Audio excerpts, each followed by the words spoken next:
Dengan ucapan Bismillahirrahmanirrahim. Assalamualaikum warahmatullahi wabarakatuh. Pertama-tama, perkenalkan nama saya Sri Wahyuni. Saya dari kelas C, Program Studi Pendidikan Pancasila dan Kewarganegaraan. Baik, langsung saja pada kesempatan kali ini saya akan menjelaskan mengenai hak asasi manusia.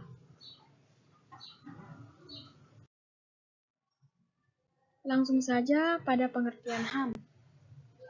Dalam pasal 1 Undang-Undang Nomor 39 Tahun 1999 tentang HAM disebutkan bahwa hak asasi manusia adalah seperangkat hak yang melekat pada hakikat dan keberadaan manusia sebagai makhluk Tuhan yang Maha Esa dan merupakan anugerahnya yang wajib dihormati, dijunjung tinggi, dan dilindungi oleh negara, hukum, pemerintah, dan setiap orang.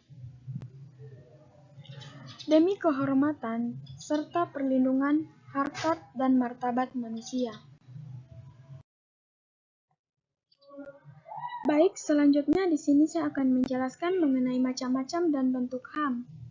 Yang pertama itu hak untuk hidup, kebebasan dan keamanan pribadi. Yang kedua adalah hak bebas dari perbudakan dan penghambaan. Yang ketiga, hak untuk peradilan yang independen dan tidak memihak. Yang keempat, hak bebas dari serangan terhadap kehormatan dan nama baik. Yang kelima, hak untuk mempunyai hak milik. Yang keenam, hak bergerak. Baik, selanjutnya saya akan membahas mengenai permasalahan dan penegakan HAM di Indonesia.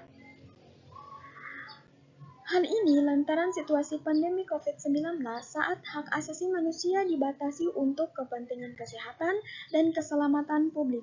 Ketua Komnas HAM Ahmad Taufan Damanik mengatakan kemampuan keuangan negara juga tergerus untuk penanganan pandemi COVID-19, sehingga pemenuhan hak asasi manusia juga akan terhambat.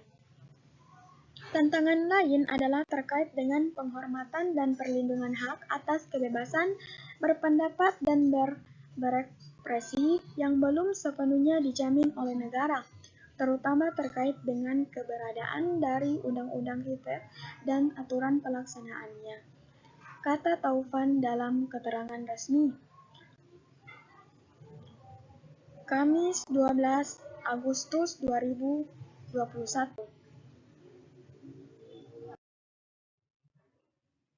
Baik, pada bagian contoh-contoh kasus pelanggaran HAM.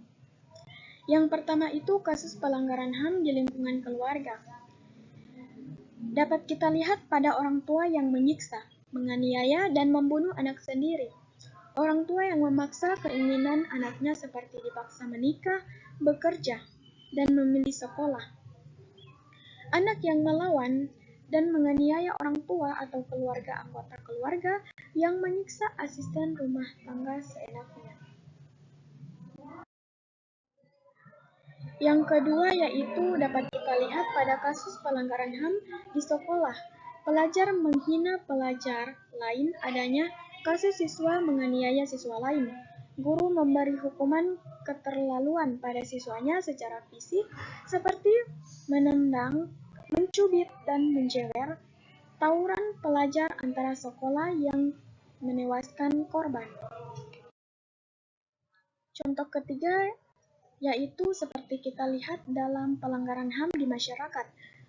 Pertikaian antara kelompok, geng, atau suku karena terjadi konflik sosial masyarakat, main hakim sendiri pada pencuri masyarakat, merusak fasilitas umum karena kecewa dengan kebijakan pemerintah. Lanjut pada bagian faktor penyebab terjadinya pelanggaran HAM.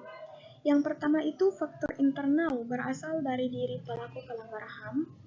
Faktor internal ini dilatar belakangi oleh sikap egois, rendahnya kesadaran HAM, dan sikap tidak toleran. Pelanggar HAM biasanya memiliki sikap egois yang semaunya sendiri, sehingga mengabaikan kewajibannya. Pelaku memakai segala cara supaya haknya terpenuhi, sampai melanggar hak orang lain. Selain itu, pelanggar HAM akan berbuat seenaknya dan melakukan penyimpangan. Sikap ini toleran. Ini menyebabkan diskriminasi pada orang lain. Yang kedua itu yang seperti kita lihat pada faktor eksternal. Faktor ini berada di luar manusia, namun mengubah individu atau kelompok melakukan pelanggaran HAM. Faktor ini disebabkan oleh penyalahgunaan kekuasaan, tidak tegasnya aparat penegak hukum.